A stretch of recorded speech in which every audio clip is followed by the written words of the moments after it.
Et il m'a béni. Et il m'a béni. Il m'a dit, je te rendrai fécond.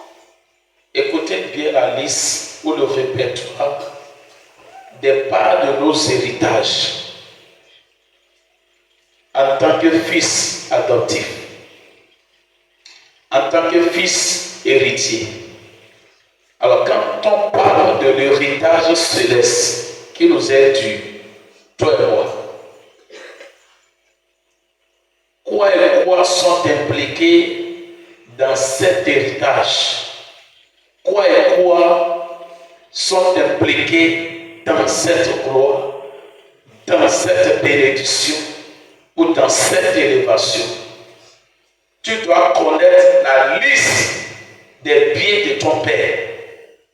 Avant que tu n'hérites un bien de quelqu'un, tu dois être conscient des biens qu'il en possède. Tout connaître, parce que ça relève de ton droit d'aînesse. Ça relève de ton droit de fils légitime de la maison. Là, tu n'es plus un inconnu, tu deviens un fils légitime du moins, de la maison par le ministère d'adoption. Donc, c'est de ton droit de connaître les biens de ton Père, de son vivant, ou bien après sa mort, l'une ou l'autre. Mais ce qui relève de ton droit, c'est de connaître les biens de ton Père. Pourquoi? Pour que quelqu'un d'autre n'en hérite pas. En tant que prince, tu sois en train de marcher, tandis que les inconnus, les incirconcis ou les païens héritent ce qui est de ta part d'héritage. Au fait, c'est notre ignorance. La connaissance, c'est le contraire. L'inverse de connaissance, c'est l'ignorance. Et la Bible dit dans le livre d'Osée, mon peuple périt, mon peuple meurt, on conduit mon peuple à l'abattoir, faute de sa connaissance, parce qu'il ne me connaît pas. Donc la connaissance est d'une importance capitale pour un enfant de Dieu que nous sommes.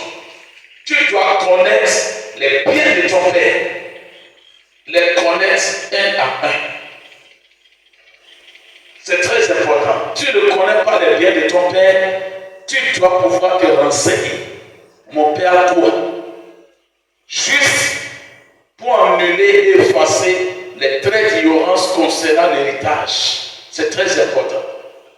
Tu dois pouvoir demander, te renseigner concernant les biens que ton Père en possède, que toi, il ne t'a pas dit ou que tu ne connais pas. Tu restes dans l'ignorance de ta part d'héritage, frère ou bien sœur, celui qui va souffrir, je pense très bien que c'est l'ignorant. D'où la connaissance nous libère. C'est un élément de libération. Donc, voilà un peu la liste de nos parts d'héritage que tu es censé connaître cœur par cœur, un à un. C'est très important. Ces biens-là, c'est ta part, c'est ta possession. Et quelqu'un ne doit pas en discuter avec toi. Et nous rentrons en possession de ces biens. Elle n'est pas physique. Ces biens ne sont pas physiques, mais d'ordre spirituel. Mais nous rentrons en possession de ces biens par le moyen de la foi. Le seul canal pour posséder ces biens qu'on va citer, c'est la foi. La foi. Rien que la foi. Je nous ai dit que nous ne sommes pas parentés de Dieu. Nous ne sommes pas des cousins de Dieu. C'est juste par un lien que nous sommes rentrés en connexion avec lui. Après le péché de l'homme. Donc il dit. Il m'a dit. Le Dieu qui. Le Dieu Tout-Puissant m'est apparu à lui. Il dit le Dieu Tout-Puissant m'est apparu à lui. Ça veut dire, en dehors de lui, il n'y a point d'autre Dieu qui soit puissant plus que lui. Si le Père Jacob est en train d'avoir de tels propos, c'est parce qu'il a expérimenté. Il a certifié et il confirme qu'aucun Dieu n'est comparable à lui et n'est semblable à lui. Dans les cieux, sur la terre et sous la terre. Donc, la gloire, la puissance de ces dieux, c'est une puissance incontournable. Que ce soit dans les cieux, sur la terre, sous la terre. C'est quelque chose qu'il a vécu. C'est quelque chose qu'il atteste. Après qu'il a expérimenté, il atteste. Donc vous, petits-fils, vous devez savoir que le Dieu que moi j'ai servi, le Dieu que mon grand-père a servi, le Dieu que mon père Isaac a servi, c'est un Dieu qui est incomparable. C'est un Dieu qui est puissant. Il n'est jamais fait. Il n'est jamais fait, voilà. Mais il est fort. C'est pourquoi il dit puissant. Il est puissant. Mais si Jacob dit, le Dieu de mon père est puissant, est-ce que c'est par hasard qu'il a tenu de tels propos?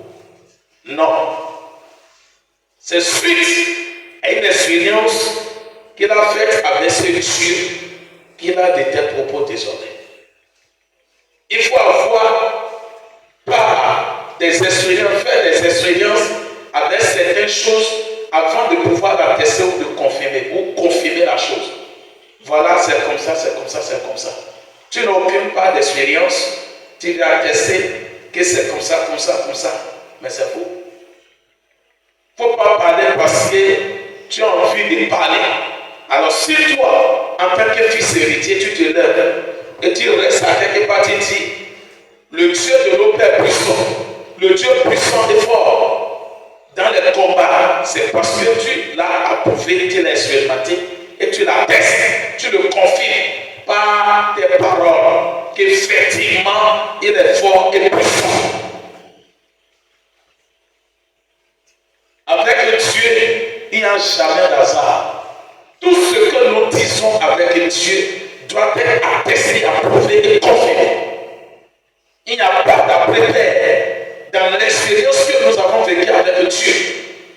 Il n'y a pas d'après-paix. Soit nous avons expérimenté la chose, soit nous ne l'avons pas expérimenté. Alors si nous l'avons expérimenté, nous devons l'attester avec une confirmation, avec une conviction. Amen.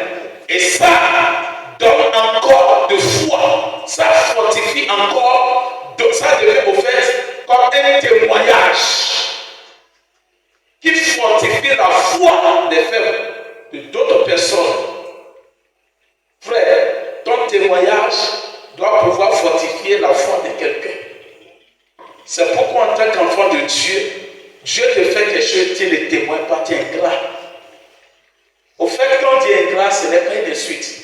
C'est manque de reconnaissance, on appelle ingrat. Quelqu'un qui n'est pas reconnaissant.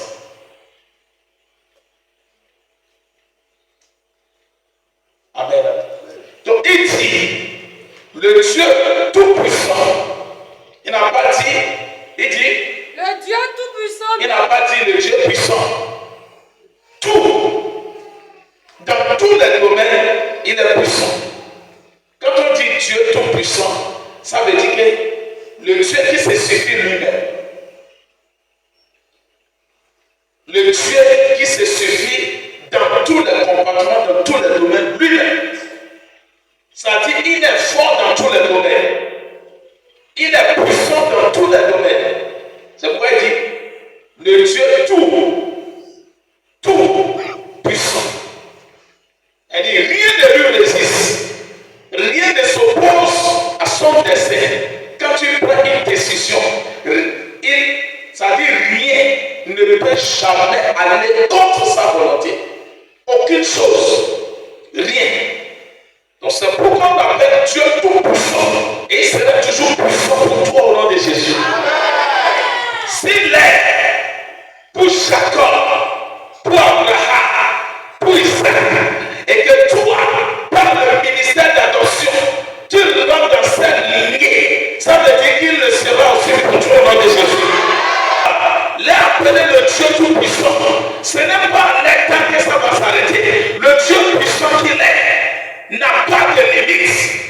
Sa puissance est éternelle. La puissance de Dieu est éternelle. Ça varie de génération en génération. C'est une part d'héritage. Si nos pères l'ont expérimenté et l'ont confirmé qu'il est puissant, ce n'est pas en ton temps et moi que ça va changer. La Bible déclare qu'il est le même Dieu hier, aujourd'hui et éternellement. Donc tout ce qu'il est, il est éternellement. S'il est puissant, il a été puissant, il est puissant, il sera puissant. La Bible déclare qu'il est éternellement. Il n'a pas de fait. Donc rien de lui n'aura de fait. Le Dieu puissant qu'il était, c'est pourquoi d'ailleurs il a fait sortir le peuple d'Israël. Il a libéré le peuple d'Israël de la main de l'homme fort. Celui qui contrôlait le territoire, celui qui contrôlait l'atmosphère, celui qui contrôlait toute la terre. Personne n'était puissant que Pharaon en son temps. Il était le seul puissant sur toute la terre. Au point où il assujettait tout le monde à son adoration.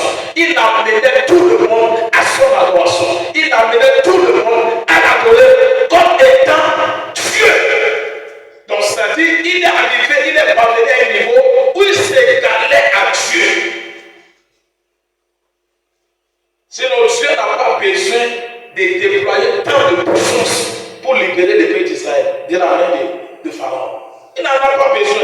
Regardez, avant que Dieu, lui-même qui soit Dieu, avant qu'il ne libère ses enfants de la main de ce géant, regardez tout sortes d'arsenal qu'il a mis en œuvre. Regardez tout sortes de démonstrations qu'il a fait. Regardez tout sortes de puissances qu'il a mis en œuvre. Frère, Pharaon n'était pas n'importe qui. Donc s'il était Dieu puissant, depuis ce temps, et que la Bible déclare, il est au temps d'Abraham, il est au temps de Jacob, il est au temps de Faï, il est au temps de Jésus, il est au temps de Paul. Ce n'est pas ton temps qui va changer. Lui qui a commencé la nature, la création, il est là jusqu'à ce moment. Il n'a jamais abandonné sa créature. C'est la créature qui abandonne au fait le créateur. Le créateur n'abandonne jamais sa créature.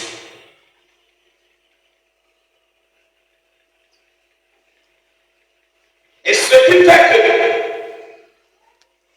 il y a une déconnexion entre le créateur et la créature, c'est le péché. C'est le diable qui a réussi à installer cette distance entre l'homme et Dieu au moyen de sa ruse. Amen. Donc Jacob rappelle à son fils Joseph et à ses petits-fils que le Dieu que lui a servi, c'est un Dieu puissant. Lis-moi la lecture. Le Dieu Tout-Puissant m'est apparu à Luz. Il m'est apparu, il va t'apparaître. J'ai dit, l'Éternel Dieu dans sa puissance. Le Dieu qui est apparu à Jacob, c'est un Dieu puissant. J'ai dit, l'Éternel Dieu dans sa puissance se manifestera dans ta vie certainement au nom de Jésus. J'ai dit, se manifestera dans ton foyer au nom de Jésus. Se manifestera dans ta destinée au nom de Jésus. J'ai dit, tu le verras à l'œuvre. Tu le verras à l'œuvre. Et toi-même, tu seras étonné. Tes ennemis seront étonnés. Tous ceux qui ont fait à ta vie seront étonnés. Ton amène te décroche une exaucement ce soir au nom de Jésus. J'ai dit, ton amène te décroche un cadeau céleste au matin au nom de Jésus. Le Dieu qui a apparu, c'est un Dieu au fait. Alors si tu as fait un Dieu puissant, tu n'as rien à craindre. Les temps peuvent être difficiles. Les temps peuvent sembler. C'est comme si ça ne va pas. Frère, l'Éternel qui a créé les cieux et la terre ne t'abandonnera jamais. À cause de la difficulté, l'activité des temps. Les gens peuvent t'abandonner. Les gens peuvent se moquer de toi. Les gens peuvent susciter d'autres personnes à t'abandonner. Mais celui qui t'a appelé, la Bible t'appelle la vie fidèle de tout temps. Il est en tout temps entouré avec toi. Il ne t'abandonnera jamais.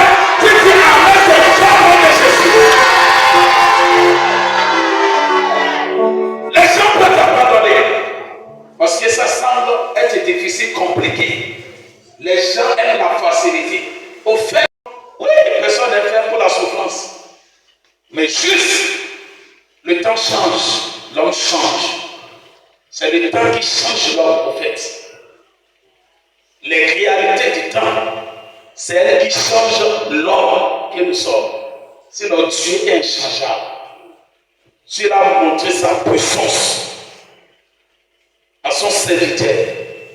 Et toi, tu es fils de ce serviteur, tu auras ta part. Je dis, tu recevras ta part. Et c'est en cette saison que tu reçois. Je te dis la reçois ce matin. Et que c'est cette vérité, tu la reçois. Je prophétise et je déclare que ta part d'héritage te soit léguée ce matin au nom de Jésus. Je dis que ta possession de ta part d'héritage par le moyen de la foi en Jésus-Christ au nom de Jésus. Je dis, tu dis Amen, c'est fait. Tu dis Amen, quelque chose se fait. Tu dis Amen, quelque chose se fait. Dans le puissant nom de Jésus-Christ. Assois-nous dans la grâce de Dieu. Donc toi-même, tu dois l'expérimenter, la tester et le confirmer. À tes enfants, à tes petits-enfants, que le Dieu que j'ai pris mon temps pour servir, ce n'était pas n'importe quel Dieu. Alors si tu es conscient que l'éternel Dieu que tu sers n'est pas un Dieu faible, n'est pas n'importe quel Dieu, tu dois pouvoir inviter d'autres personnes à l'adorer avec toi. Et c'est ce que Jacob a fait. Jacob a invité ses enfants à cette adoration. Il a expérimenté. Et ceux qui ne l'ont pas encore expérimenté, c'est de ton droit et de ton devoir de les inviter à cette adoration. Jacob va lui dire, fils, j'ai adoré Dieu plus. Voilà ce qu'il m'a dit dans sa puissance. Écoute bien ce qu'il m'a légué, ce qu'il m'a donné. Et le moment où Dieu parlait à Jacob, il ne l'a pas encore fait. Mais Jacob avait foi que tout ce que Dieu l'avait promis s'accomplirait. Si tu n'as pas d'héritage dur, frère, ne perds pas espoir. Si tu n'as pas de bénédiction dure, ne perds pas espoir. Si tu n'as pas de promesse, de prophétie qui t'a été donnée, dure, ne perds pas espoir. Ce sont des ingrédients qui perçoivent. Mais ceux de foi, ceux qui ont la foi, ils gardent la foi.